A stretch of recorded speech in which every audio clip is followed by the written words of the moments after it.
Olá, boa tarde. Gostaria primeiramente de agradecer aos organizadores do evento, da Campus Party. Também agradecer, né, a iniciativa da FAPEG de lançar essa chamada, que eu vou falar um pouco dela sobre hoje. E também agradecer a companhia aqui virtual dos nossos internautas. Eu, eu, eu atuo na gerência científica da FAPEG, coordeno algumas chamadas públicas e sou servidor público do Estado, né? Sou pesquisador do Instituto Mauro Borges e sou economista de formação. O objetivo dessa apresentação é apresentar as principais diretrizes da chamada Governo Consciência, que foi lançada na segunda metade do ano passado, pela FAPEG, e tentar também um pouco além, né? Além da letra fria do edital, né, explicar um pouco o olhar da FAPEG para a seleção desses projetos, que eu acho que esse olhar é importante para os proponentes, de certa forma, estar se atentando para alguns pontos que são essenciais para a elaboração das suas propostas. Eu vou tentar ser breve na minha apresentação. Eu vejo tentar terminar uns 15 minutos para poder, se tiver alguma pergunta, eu dá ainda para tempo para poder responder algumas perguntas. Enfim, antes de entrar propriamente dito nas diretrizes da chamada, eu acho que era importante explicar um pouco da motivação dela, né? O que está por trás, né, da criação dessa chamada Governo Consciência.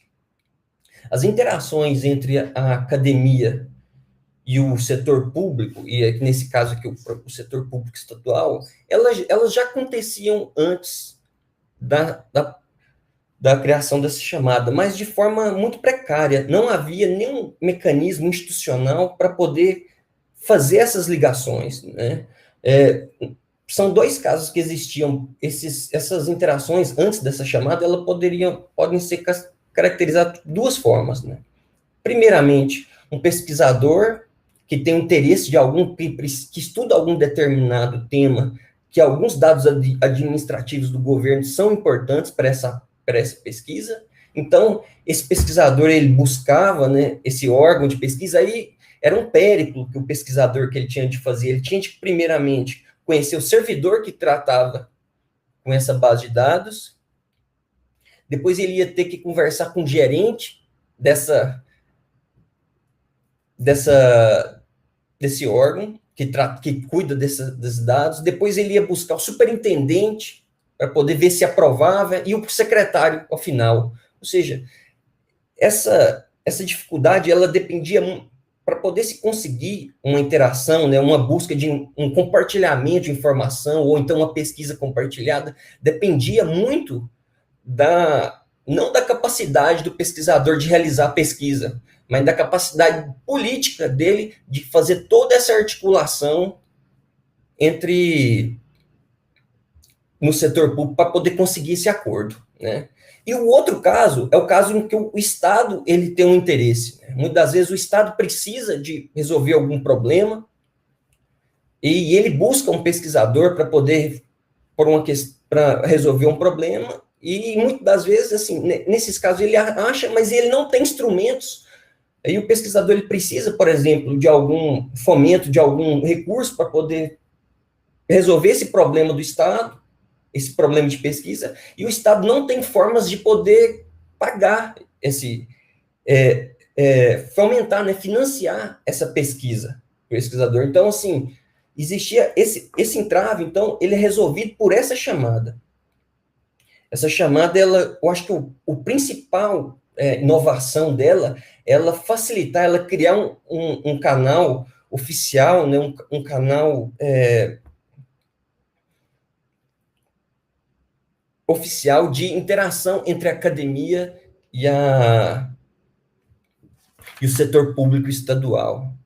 E além do mais, e vai além, né? Além de ela oficializar, né, criar um canal que é possível, né, tanto o pesquisador se associar a um órgão para poder realizar alguma pesquisa que gere benefícios, né, para o Estado ainda, a FAPEG está fomentando ainda até R$ 200 mil para viabilizar, né, a execução dessa pesquisa. E isso abre, essa chamada, ela abre um leque de oportunidade muito grande para todos os órgãos do Estado e para os pesquisadores também do Estado de Goiás, que precisam, né, que querem fazer esse tipo de interação.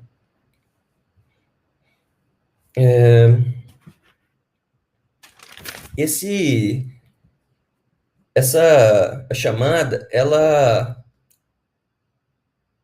tem então, esse é um marco, né, pode ser considerado o principal ponto dessa marca, ela é um marco, porque finalmente, ela consegue criar um mecanismo institucional para poder viabilizar, né, essa interação.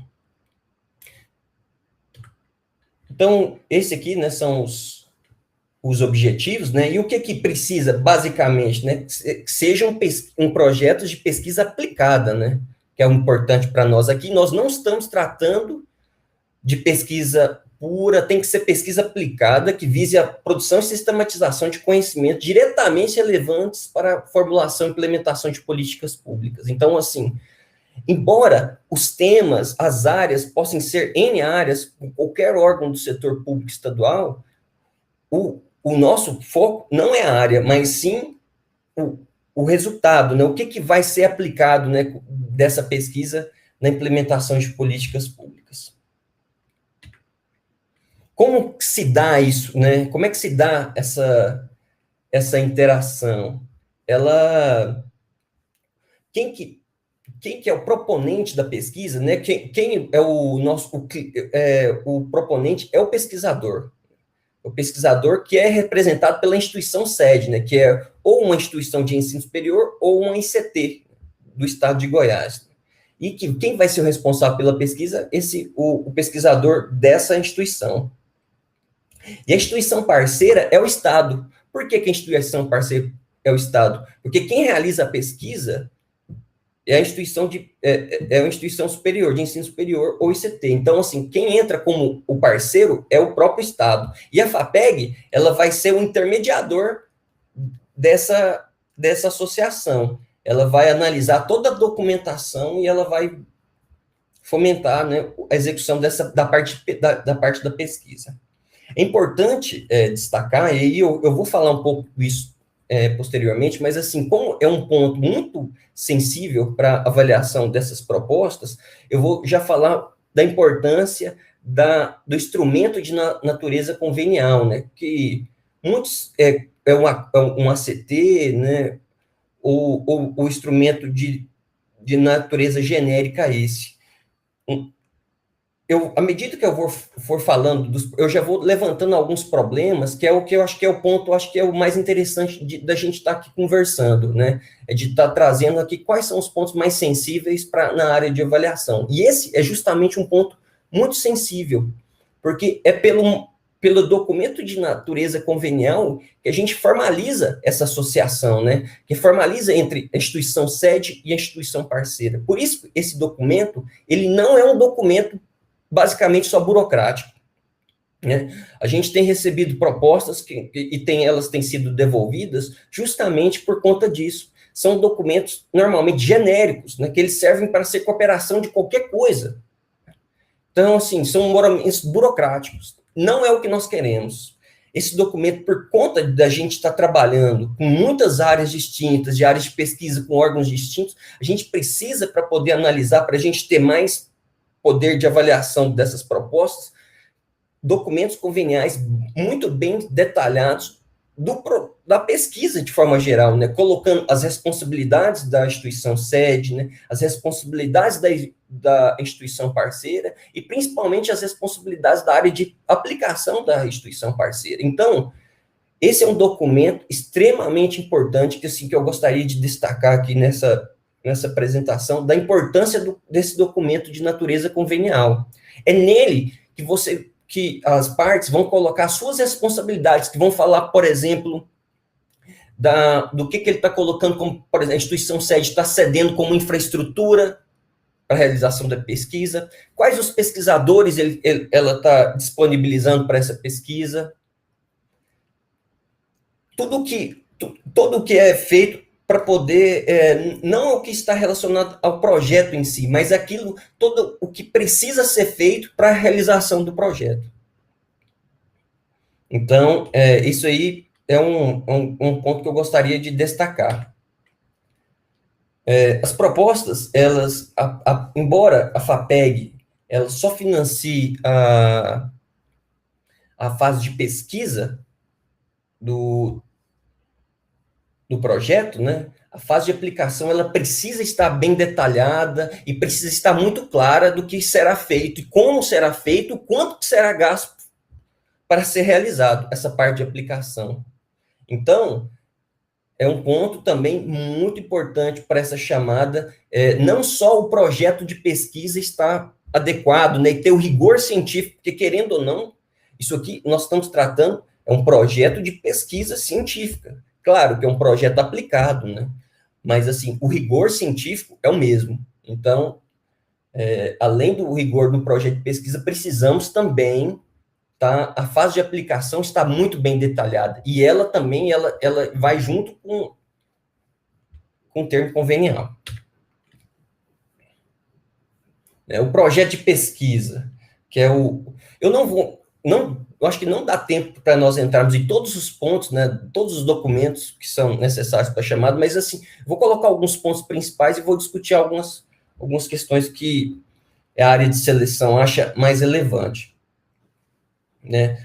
Como a diretriz geral, né, os projetos têm o valor de orçamento solicitado até 200 mil, né, precisa demonstrar essa viabilidade, as fontes de pesquisa, e assim, é a questão que eu já estou batendo na tecla, né, da questão do desenho viável para a fase de aplicação. Acho que isso aí é muito importante. Né? Quais são os principais problemas? Assim, os dois principais problemas de submissão nessa chamada é o projeto de pesquisa e o convênio, e o documento de natureza convenial. São os dois principais problemas. Eles, assim, sobre os projetos, o que é mais recorrente? Não só nessa chamada, mas de forma geral, em submissão de projetos de pesquisa científica na FAPEG, né? A falta de um problema de pesquisa bem recortado e delimitado na literatura, né? A falta de reconhecimento de literatura contemporânea, né? Muitos trabalhos com literatura muito já um pouco antiga, que precisa ser renovada, precisa ser atualizada. E o mais importante é a incapacidade do projeto dizer claramente qual que é a contribuição da pesquisa.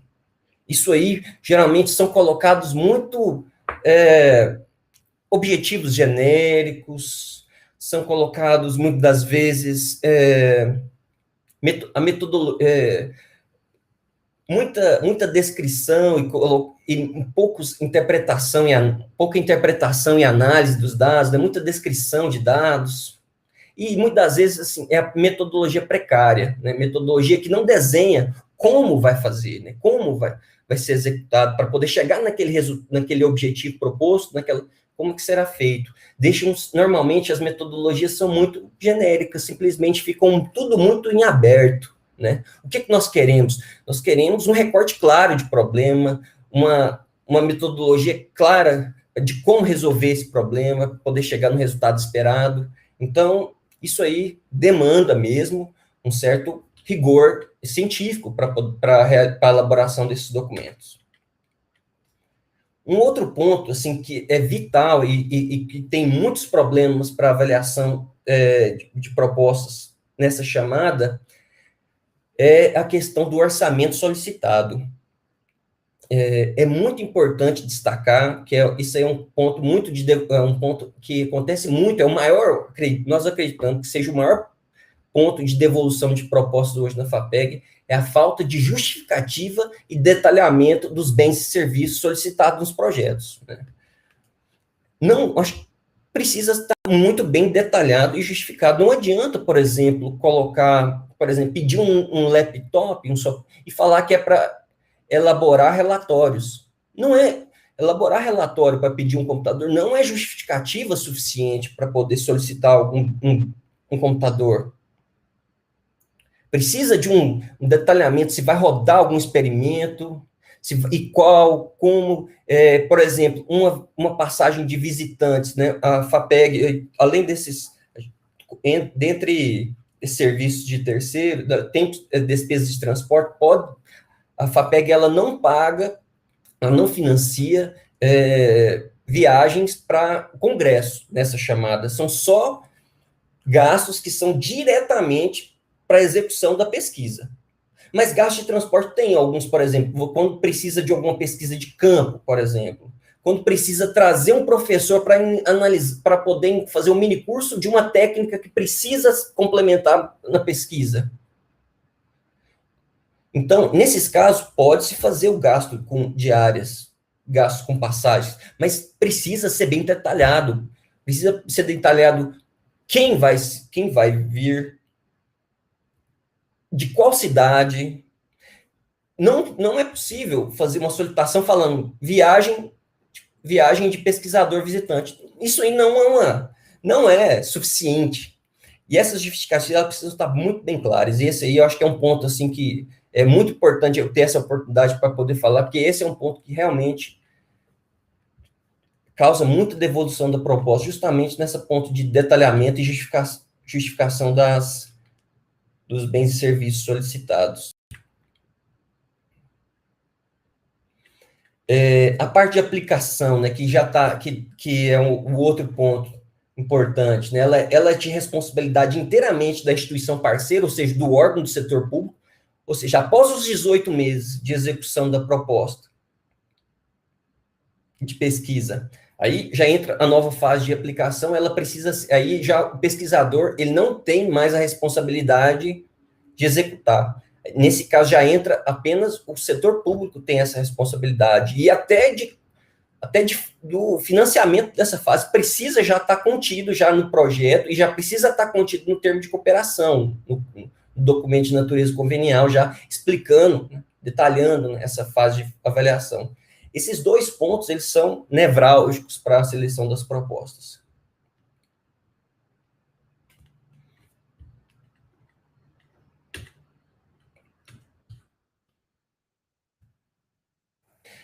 Como submeter, né? É pela nossa plataforma da OPP FAPEG, no site da FAPEG, fapeg.gov.br. Ele é todo feito de forma virtual, né? Você anexa os documentos, preenche o formulário eletrônico que anexa os documentos necessários, e todo o processo de seleção vai ser feito dentro da própria plataforma. Então, devolução de propostas, retorno para ajustes de propostas, tudo é feito dentro da própria plataforma. E nós temos o nosso e-mail, atendimento.fapeg, para poder estar tirando qualquer dúvida referente a esse processo de seleção. É importante destacar que nós da FAPEG, apesar de nós não fazemos avaliação antes de ser submetido. Nós não temos condições de estar falando da proposta antes dela estar submetida, porque muitos entram em contato, veja se isso aqui está de acordo, se já está bom para poder... Não. Precisa-se, qualquer dúvida que nós possamos tirar sobre o processo, sobre validade dos documentos, mas nós não podemos ficar fazendo análise prévias antes da submissão. Então, assim, é só para poder, que é algo que acontece bastante corriqueiramente, acho que era importante a gente destacar. O processo de seleção, né? Ele é as propostas, ela passa por um enquadramento dentro da FAPEG, né, de avaliação se o proponente se ele pode participar da chamada, né? E a validação dos documentações, né? Se os documentos, a proposta está de acordo com o que não foi pedido no edital, ela passa por um comitê técnico científico, né? Que encaminha para pareceristas ad hoc. Esses pareceristas, eles com esses pareceres, a FAPEG, ela consegue verificar quais são os avanços que a proposta traz, né? Quais são os problemas dela também. Uma vez voltando para o comitê, ele ele recomenda ou não as propostas, né? E uma vez recomendada, a FAPEG homologa. É importante destacar que essa chamada é uma chamada contínua, não existe prazo para ela. As pessoas podem submeter, à medida que o projeto ficou bom, está adequado, tem toda a documentação, sim, pode submeter. Ela não tem nenhuma... Nessa chamada, a proposta concorre com ela mesma. Ela não concorre com outros. Não existe, por exemplo, esperar 30 e vai ter... Claro que existe um limite orçamentário, obviamente, mas, assim, as propostas, elas podem estar sendo submetidas a qualquer período do ano, e justamente para poder dar tempo, né, para o pesquisador amadurecer o projeto, né, conseguir levantar toda a documentação de forma adequada para a sua submissão.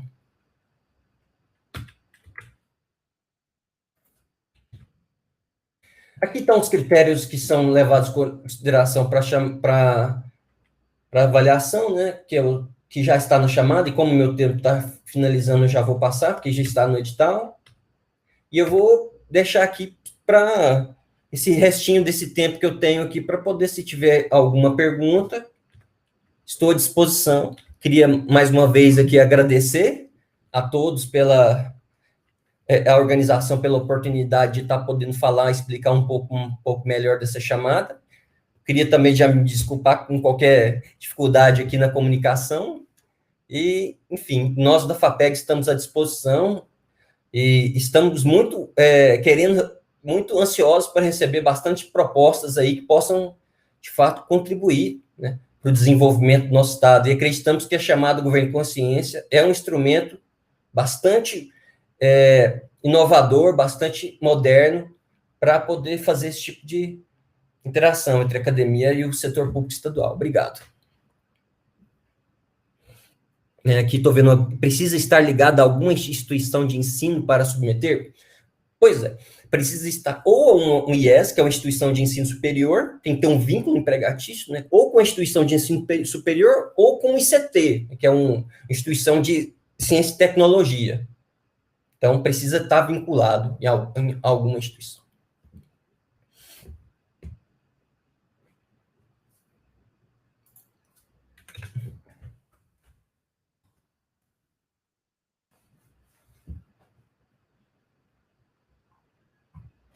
Enfim, gente. Então, eu estou vendo que falta 1 minuto aqui. Se não tiver mais nenhuma pergunta, a organização aí pode ficar à vontade aí para poder fechar o meu sinal. Só queria, mais uma vez, aqui agradecer pela oportunidade.